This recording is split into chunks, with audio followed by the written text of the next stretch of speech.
नमस्कार, SBT news में आपका स्वागत है। पेश 28 फरवरी बुधवार दोपहर 3:15 राजस्थान की 15 बड़ी खबरें। इस न्यूज बुलेटिन के प्रायोजक हैं विनी केक एंड मोर। तो सबसे पहले एक नजर डालते हैं आज के हेडलाइंस पर। सुप्रीम कोर्ट ने कहा, ईडी किसी को भी बुला सकती है, उसे समन का सम्मान करना ही होगा। अतीक अहमद के 8 करोड़ की प्रॉपर्टी होगी कुर्क। गैंगस्टर एक्ट में कार्यवाही की तैयारी। फोन टैपिंग को लेकर डोटासरा ने साधा निशाना, बोले अधिकारियों के फोन टैप हम विधानसभा में लेंगे जवाब। गहलोत के करीबी देवाराम सैनी का 25 दिन में हुआ दूसरी बार ट्रांसफर। और जयपुर इंटरनेशनल एयरपोर्ट पर 50 साल बाद हुआ बड़ा बदलाव, बदल गई रनवे की पहचान। और अब खबरें विस्तार से। ईडी यानी प्रवर्तन निदेशालय के समन को लेकर सुप्रीम कोर्ट ने मंगलवार को बड़ी टिप्पणी की है। शीर्ष न्यायालय का कहना है कि धारा 50 के तहत अगर किसी को तलब किया जाता है तो उसे समन का सम्मान करना होगा और उसका जवाब भी देना होगा। शीर्ष न्यायालय में मद्रास हाईकोर्ट के एक आदेश के खिलाफ ईडी ने याचिका दाखिल की थी। हाईकोर्ट ने कथित रेत खनन घोटाला में तमिलनाडु के 5 डीएमके को जारी समन पर रोक लगा दी थी। तमिलनाडु सरकार ने ईडी की तरफ से जारी समन को हाईकोर्ट में चुनौती दी थी, जिसके बाद डिवीजन बेंच ने रोक लगा दी थी। ईडी ने अंतरिम आदेश के खिलाफ शीर्ष न्यायालय का दरवाजा खटखटाया था। सुप्रीम कोर्ट ने रोक को हटा दिया और जिला कलेक्टर को ईडी के सामने पेश होने के आदेश दिए हैं। माफिया अतीक अहमद की वर्षों पहले की दबंगई फिर सामने आई है। प्रयागराज जिले के करेली में प्लॉटिंग करने वाले एक बिल्डर को धमकी देकर उसने करोड़ों की संपत्ति पहले अपने नाम करा ली थी। फिर डीसीपी नगर ने इसका प्रमाण मिलने पर अब 8 करोड़ की प्रॉपर्टी को गैंगस्टर एक्ट में कुर्क करने के लिए रिपोर्ट तैयार कर ली है। अतीक की पत्नी शाइस्ता परवीन की शाहगंज में स्थित करोड़ों की प्रॉपर्टी कुर्क करने के लिए पुलिस कमिश्नर से अनुमति मांगी है। फोन टैपिंग को लेकर राजस्थान पीसीसी चीफ गोविंद सिंह डोटासरा ने आरोप लगाते हुए कहा कि अधिकारियों के फोन टैप हैं, इसलिए लोग फोन नहीं उठाते हैं। हम विधानसभा में जवाब लेंगे। डोटासरा ने बीकानेर में कहा कि अधिकारियों को लगता है कि अगर हमने डोटासरा से बात कर ली तो हमारा तबादला नहीं कर दे। डोटासरा ने कहा कि हम सिर्फ जनता के हित में काम कर रहे हैं, सुशासन की बात करेंगे। राजस्थान में सरकार बदलने के साथ ही अधिकारियों को ट्रांसफर करते हुए इधर उधर लगा दिया गया है। पिछली सरकार के कई प्रभावशाली अधिकारियों पर भजनलाल सरकार की टेढ़ी नजर है। इसी के तहत राज्य सरकार ने पूर्व मुख्यमंत्री अशोक गहलोत के 15 साल तक विशेषाधिकारी रहे देवाराम सैनी का 25 दिन में 2 बार ट्रांसफर कर दिया है। सैनी वर्तमान में बांसवाड़ा संभाग के अतिरिक्त संभागीय आयुक्त के रूप में कार्यरत हैं। जयपुर इंटरनेशनल एयरपोर्ट पर 50 साल बाद बड़ा बदलाव हुआ है, जिससे रनवे की पहचान ही बदल गई है। ये बदलाव नागरिक उड्डयन महानिदेशालय के मानकों के अनुसार किया गया है। इससे पायलट को लैंडिंग और टेक ऑफ प्रिसाइज एक्यूरेसी मिलेगी। एयरपोर्ट प्रबंधन के अनुसार रनवे के नंबर में बदलाव किया गया है। ऐसा 5 दशक बाद हुआ है। उनके अनुसार पिछले कुछ समय में पृथ्वी के मैग्नेटिक बियरिंग में बदलाव के चलते रनवे के कोण में आंशिक रूप से बदलाव देखा गया। इस वजह से रनवे के नाम 0927 से बदलकर 0826 कर दिया गया है। राजस्थान में जल्द ही मौसम बदलेगा। जयपुर सहित 23 जिलों के लिए मौसम विभाग ने बारिश ओलावृष्टि की चेतावनी जारी की है।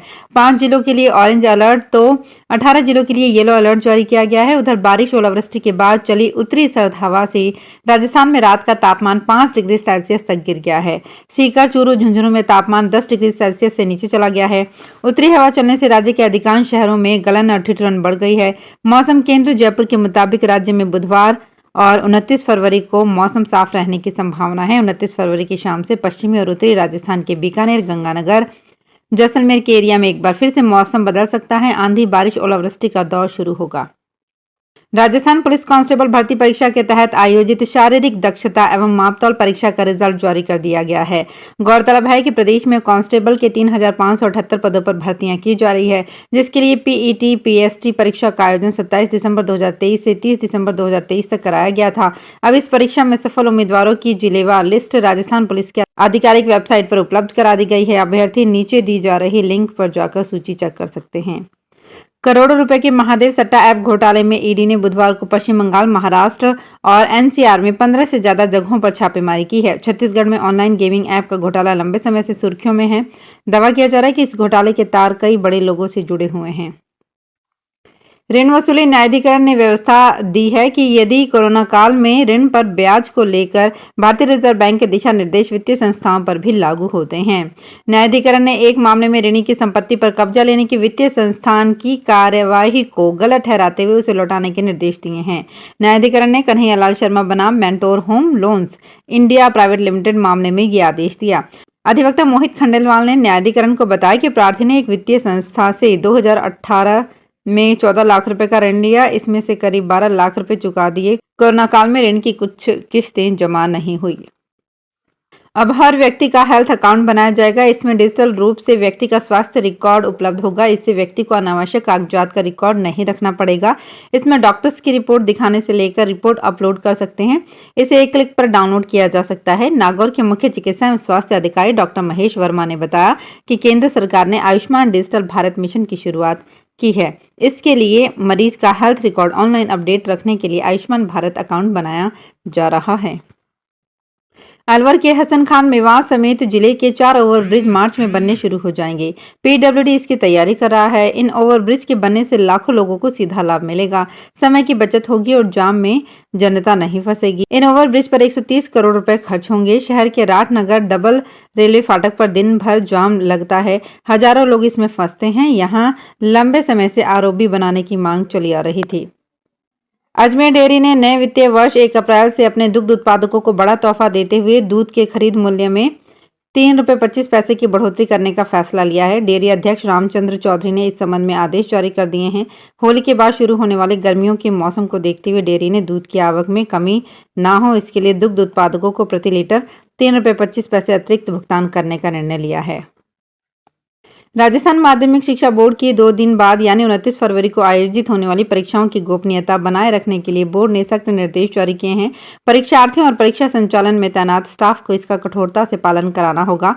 मुख्य जिला शिक्षा अधिकारी जोधपुर सीमा शर्मा ने कहा कि बोर्ड परीक्षाओं में नकल रोकने और कई प्रकार के मुद्दों पर विचार विमर्श किया गया है। इसके लिए बैठक हो चुकी है। परीक्षा शुरू होने से पहले और अवधि के दौरान परीक्षार्थी प्रश्न पत्र पर किसी भी तरह का अंकन या फिर रफ वर्क नहीं कर सकेंगे। ऐसा करने पर परीक्षार्थी को परीक्षा के अयोग्य घोषित करने के साथ ही डिबार भी किया जा सकता है।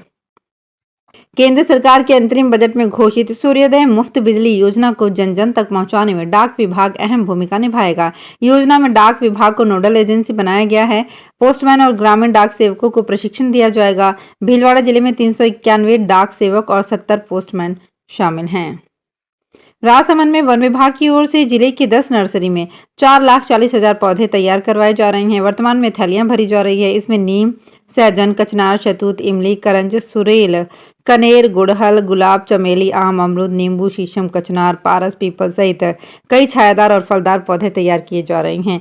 पिछले साल भी वन विभाग की ओर से पौधे तैयार किए गए थे, लेकिन मानसून की अच्छी बारिश नहीं होने के कारण सरकारी विभागों एवं स्वयंसेवी संगठनों के माध्यम से नाममात्र के पौधरोपण किए जाने के कारण बिक्री काफी कम हुई थी।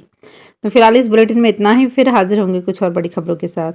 अगर आप भी अपने आसपास की छोटी बड़ी और महत्वपूर्ण खबरों से अपडेट रहना चाहते हैं तो सब्सक्राइब कीजिए हमारे चैनल एसपीटी न्यूज को और प्रेस कीजिए बेल आइकन पर।